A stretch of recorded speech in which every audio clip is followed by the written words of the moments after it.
సాధారణంగా కష్టాల్లో ఉన్నప్పుడు భక్తి కరెక్ట్గా ఉంటుందట. ఎలా ఉంటుంది? భక్తి చాలా కరెక్ట్గా ఉంటుంది. కష్టం దాటిపోగానే భక్తి అట ఎలా మారుతుందంటే నామకార్థంగా మారుతుంది. గనుక కష్టాలలో సృష్టికర్తపై విసుకకు, నష్టాలలో నమ్మి కనిపెట్టు. దైవజనుడు అన్నారు, ఓ ప్రక్కన శ్రమ ఉంటేనే గాని విశ్వాసులకు భక్తి అనేది సాగదు. మీకు కొన్ని విషయాలు చెప్తాను. బట్టలు కొలవడానికి ఒక కొలమానం ఉంటుంది. ఏంటో చెప్పగలరా? మీటర్ బద్ద, లేకపోతే గజ్జం బద్ద. వస్తువులు కొలవడానికి కేజీ రాళ్ళు ఉంటాయి. ఏమ్మా, నూనె కొలవడానికి, నూనె పాలు అవి కొనడానికి లీటర్లు ఉన్నాయి కదా. మరి భక్తిని కొలవడానికి కొలబద్ద ఏదంటే శ్రమ అన్నారు అయ్యగారు. రూపాయి శ్రమ పడితే రూపాయి మహిమ వస్తుంది. మనం రూపాయి శ్రమ పడి 10 రూపాయల మహిమ అడుగుతున్నాం. ఏమంటే అది న్యాయమా? భూమి మీద పడే శ్రమను బట్టి మనకు కొన్ని విషయాలు కనబడతాయి. చూడండి, 2వ తిమోతి పత్రిక 3వ అధ్యాయం 12వ వచనం త్వరగా చదవాలి. 2వ తిమోతి పత్రిక 3వ అధ్యాయం 12వ వచనం.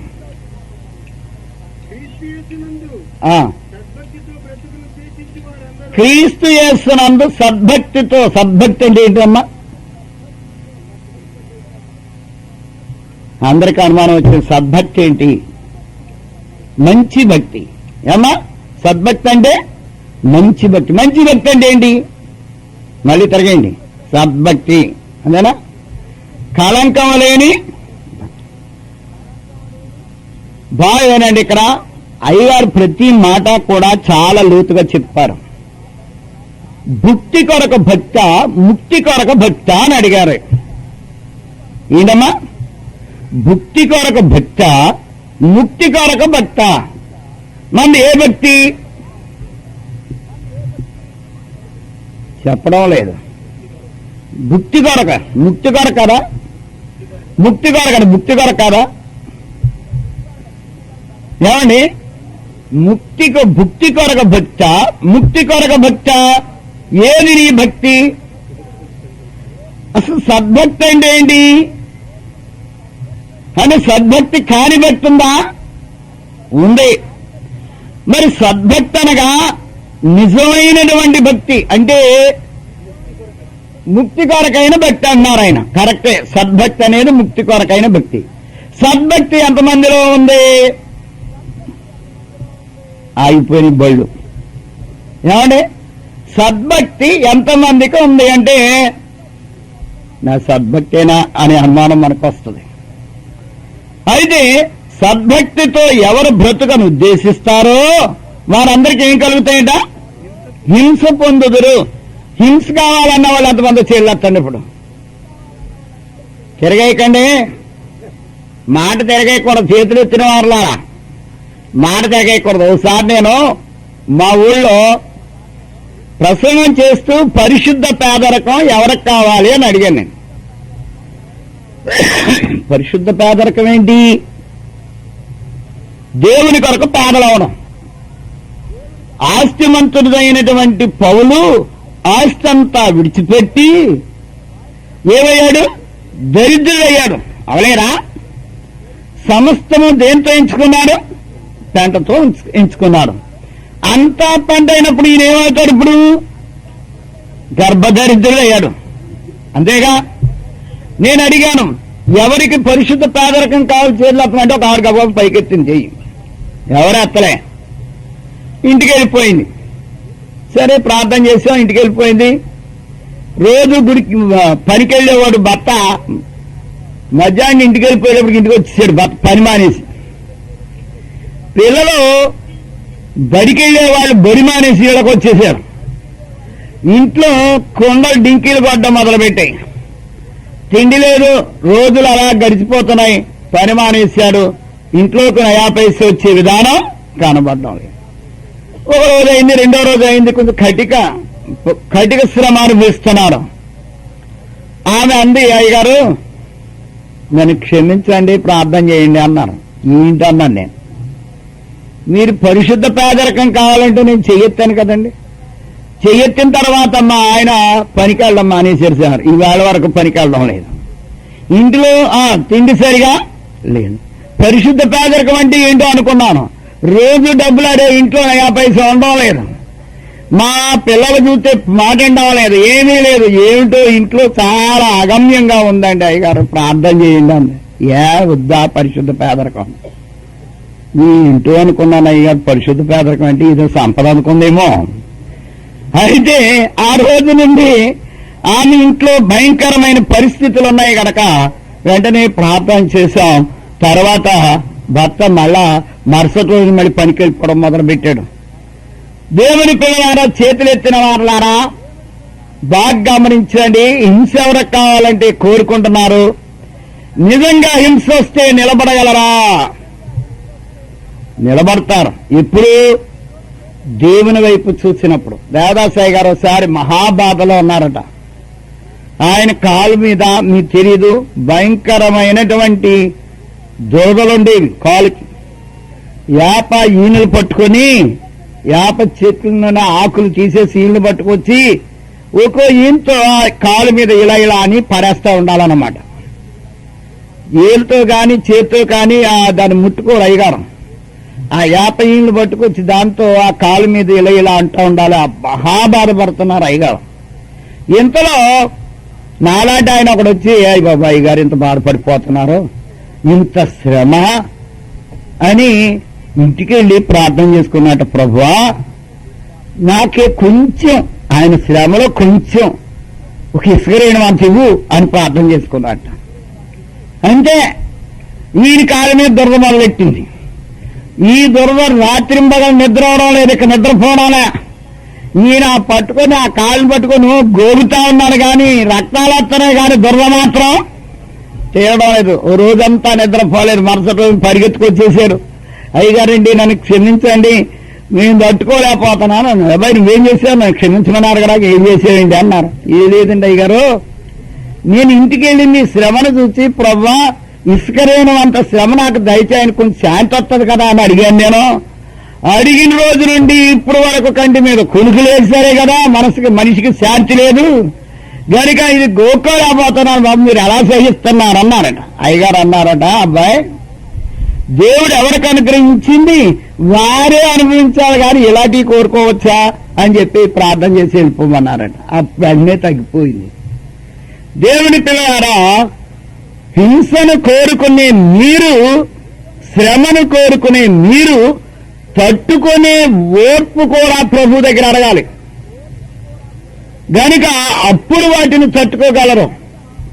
మన తండ్రి గారు ఆ శ్రమలన్నీ తట్టుకున్నారు, కానీ మనం కూడా తట్టుకోగలిగి ఉండాలి.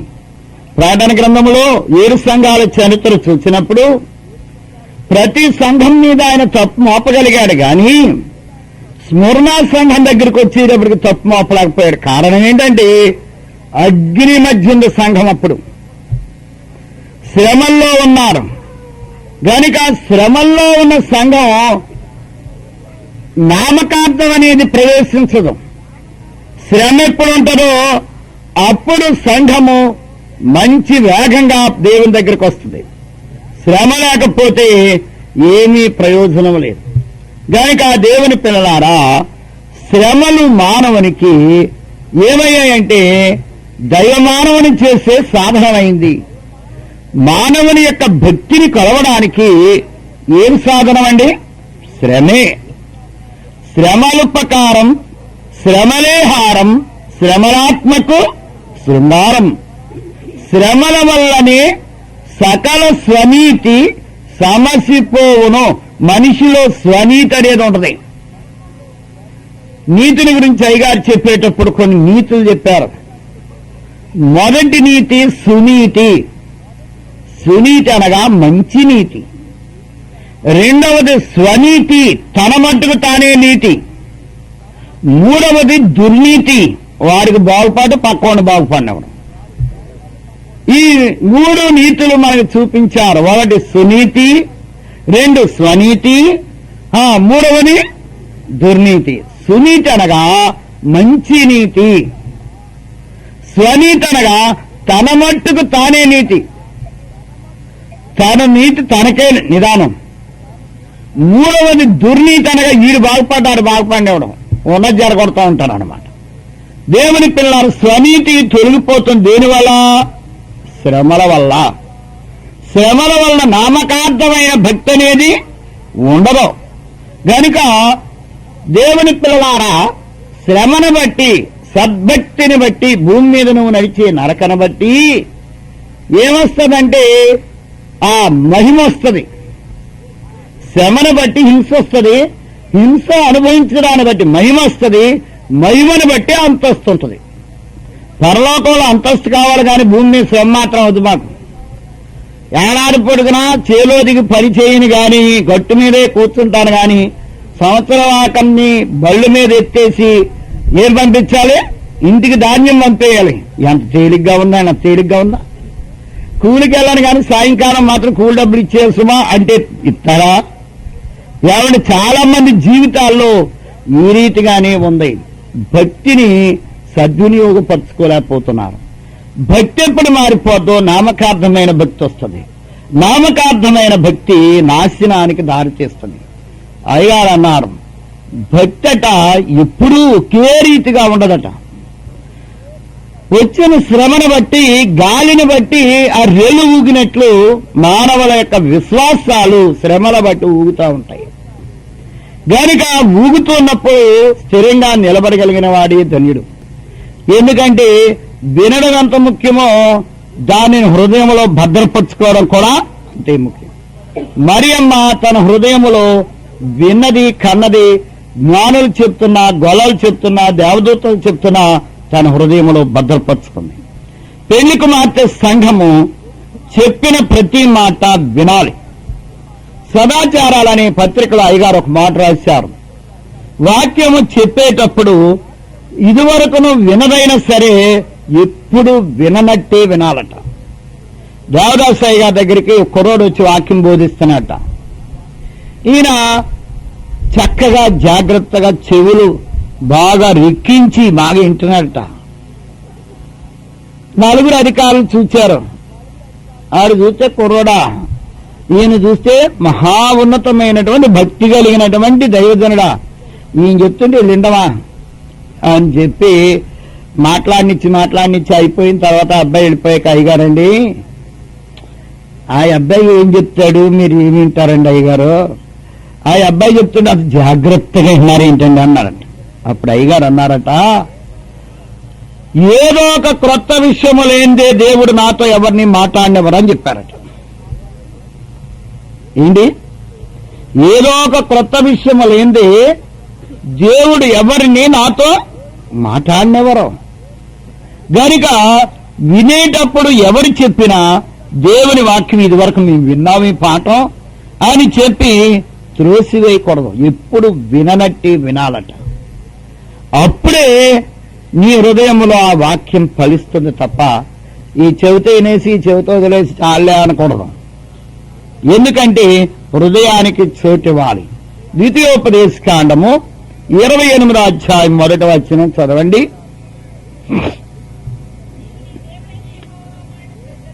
నీవు నీ దేవుడైన యెహోవా మాట శ్రద్ధగా విని, శ్రద్ధగానా ఏమ్మా మీరు ఎలా వింటున్నారో? శ్రద్ధకి ఆగలిపేస్తున్నారా? ఆగలిపితే ఏమవుతుంది? అశ్రద్ధ వస్తుంది. కనుక అశ్రద్ధ వద్దు, తీసేయండి. శ్రద్ధగా వినాలి. దేవుని మాట ఎవరు చెప్పినా అది వారి మాటలు కావు. ఎవరి మాటలవి? దేవుని మాటలు. నేను కొన్ని మంచి లక్షణాలు చాలమ్మా, నేను కొన్ని మంచి లక్షణాలు చెప్తాను, చేస్తారా? మాట్లాడడం లేదు ఎవరు. మంచి ఎందుకు చేస్తామని మేమంటారా? బైబిల్ గ్రంథం ఎప్పుడూ కూడా నేల మీద పెట్టకూడదు, క్రింద పెట్టకూడదు. మీరు బాగా గమనించుకోండి. ఎప్పుడూ కూడా బైబిల్ గ్రంథాన్ని కింద పెట్టకూడదు. ఖురాన్ ఎప్పుడైనా నేల మీద పెడతారా మహమ్మదీయులు? ఎందుకు పెట్టరు? మనకలా కింద ఎందుకు పెట్టుకోరాళ్ళు? చక్కనటువంటి ఆ యొక్క మంచి వస్త్రం వేసి ఆ వస్త్రం మీద పెట్టుకుని చదువుకుంటారు వాళ్ళు. మరి బైబిల్ గ్రంథాన్ని నేల మీద ఎప్పుడూ పెట్టకూడదు, అది నీకంటే తక్కువ కాదు. బైబిల్ గ్రంథంలో దేవుడు ఉన్నాడు, దేవుణ్ణి నేల మీద పెట్టడం తప్పు. ఓసారి అయ్యారు ఒక మాట అన్నారు, దేవుని గ్రంథాన్ని మోస్తే దేవుడు నిన్ను మోస్తారబ్బా అన్నారు. దేని మోస్తేని? దేవుని గ్రంథాన్ని మోస్తే. నేనంటాను, బైబిల్ గ్రంథాన్ని చదువుకున్న వాళ్ళు తీసుకురావాలా, చదువుకోని వాళ్ళు తీసుకురావాలమ్మా? అందరూ తీసుకురావాలా? ఒక ఆవిడ తీసుకెళ్ళి బడాయిగా దీన్ని చదువు రాదు, బైబిల్ ఎట్టుకెళ్తుంది చూడు అన్నారు ఒకడు. దీనికి ఎందుకు ఇది బైబిల్ చదువుద్దా ఏమన్నానా అన్నారు. ఓ మాట చెప్తాను, ఓ గుడ్డోడు దీపం పట్టుకొని వెళ్తున్నాడట. ఎదురుగుండా వచ్చినాడు, అన్నాడు, ఒరే పిచ్చాడు ఆ నేర్పించలేగానే, ఒరే నువ్వు అసలే గుడ్డోడు పోయి నువ్వే చీకట్లో ఉన్నావు, దీపం ఎందుకు రా అన్నట్ట. వాడన్నట్ట, అయ్యా నేను ఎలాగా గుడ్డోడు, నాకు ఎలాగా కనబడదు, కళ్ళుండి గుడ్డోళ్ళు ఉంటారు కొంతమంది, వాళ్ళని గుద్దుకుంటూ వెళ్ళిపోతారు, వాళ్ళ కోసం కానీ ఈ దీపం నా కొరకు కాదన్నట్ట. కనుక దీపం బైబిల్ గ్రంథం చదువుకున్న వాళ్ళకా, చదువుని వాళ్ళకా, చదవని వాళ్ళకంటే బైబిల్ గ్రంథం అందరికీ. ఏమంటే ఉత్తరాలు చదువుకున్న వాళ్ళకి వస్తాయా, చదువుకోని వాళ్ళకి వస్తాయా? త్వరగా చెప్పండి. చదువుకోనివాడికి ఉత్తరం వస్తాయా? బుద్ధి లేదా, చదువుకోలేదని తెలీదా, ఎందుకు రాజారని తింటాడా, ఏం చేస్తాడు? పట్టుకెళ్ళి చదివించుకుంటారు. దేవుని పిల్లల బైబిల్ గ్రంథమే నువ్వు చదువు రాకపోతే చదివించుకో. దేవుడు నీకు రాసినటువంటి ఉత్తరం ఇది. దీన్ని నువ్వు ఎన్నిసార్లు చదువుకుంటున్నావు? ఒక ఉత్తరం దూరం ఉన్నవాడు రాస్తే 10 సార్లు తీసి అటు ఇటు తిరగేసి మరీ చదువుతున్నావే. పరలోకంలో ఉన్న దేవుడు నీకు రాసిచ్చిన ఉత్తరాన్ని నువ్వు ఎన్నిసార్లు చదువుతున్నావు? చదవడం మానేస్తున్నావా?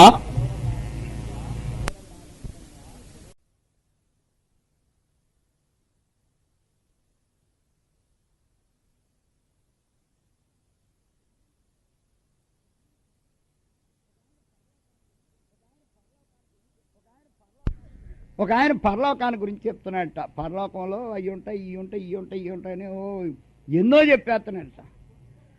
పాపం కొంటి కుర్రాడు ఒకడు వచ్చి అని అడిగాడట, అయ్యగారండి మరి అవి ఉన్నాయి, ఇవి ఉన్నాయి, ఇవి ఉన్నాయని అన్నీ చెప్తున్నారు, బాగానే ఉంది, సిగరెట్లు ఉంటాయా అని అడిగాడట. ఆ పాదిరి గారు ఆ కొంటి కుర్రాడు కంటే కొంటోడు. ఆయన అన్నాడు, ఎందుకుండా ఉంటాయా, సిగరెట్లు ఉంటాయి, కాకపోతే నరకంలోకి వెళ్ళి కాల్చుకోవాలన్నాడట.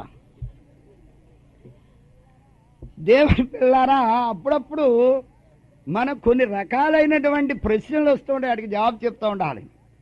దేవుని యొక్క వాక్యాన్ని మనం గమనిస్తున్నప్పుడు దేవుని వాక్యములో ఎన్నో మధురమైన సంగతులు ఉన్నాయి, బాగా గమనించాలి. వాక్యాన్ని విని వదిలేయకూడదు, వాక్యమును విని వదిలేయడానికి కాదు. బైబిల్ గ్రంథాన్ని మీ చదువు రాని వాళ్ళకి ఒక చక్కని సంగతి చెప్తాను. దైవజనుడు చెప్పారు ఈ మాట, చదువు రాదని పక్కన పెట్టొద్దు బైబిల్. ప్రతిరోజు నువ్వు కూర్చొని బైబిల్ గ్రంథమును తీసి మొదటాకు దగ్గర నుండి ఆ వ్రాయబడినటువంటి ఆ యొక్క అక్షరాల మీద వేలు పెట్టి నువ్వు దిద్దడం మొదలు పెడితే, వేలుతో గీతల వారిగా దిద్దుకుంటేనట ఆ బైబిల్లో ఉన్నటువంటి ఆ యొక్క శక్తి మనిషిలోకి వస్తుందట. నువ్వు చదువు రాకపోయినా సరే, అయ్యో నాకు చదువు లేదు నేనేం చేసుకోనండి, ఎవరో చదవడం లేదు, మనవాళ్ళు చదవడం, మనవరాలు చదవడం లేదు, డబ్బులు ఇచ్చిన ఆవిడ చదవడం లేదంటే ఆ బైబిల్ దగ్గరెట్టుకో, మొదటాకు తీ, ఆ యొక్క వ్రాయి, ఆ యొక్క దాని మీద అక్షరాల మీద చేయబెట్టు, ఆ గీతలుగా దాని మీద ఇలాగ అనుకుంటా ఉండు. అలాగూ గీతల మీద నీ చేయి వెళ్తూ ఉంటే ఆ బైబిల్ గ్రంథంలో ఉన్నటువంటి ఆ యొక్క శక్తి నీలో ప్రవేశిస్తుందని చెప్పారు. దేవుని పిల్లలారా, బైబిల్ గ్రంథాన్ని నీ కొరకు రాశాడు దేవుడు. గనుక దేవుని యొక్క వాక్యం వినేటప్పుడు బహు జాగ్రత్తగా వినాలి. వాక్యం వినడం తప్పు కాదు, వాక్యమును వినాలి. వాక్యమును వినడం వల్ల మేలే తప్ప నష్టమేమీ లేదు. గనుక వాక్యమును వినాలి.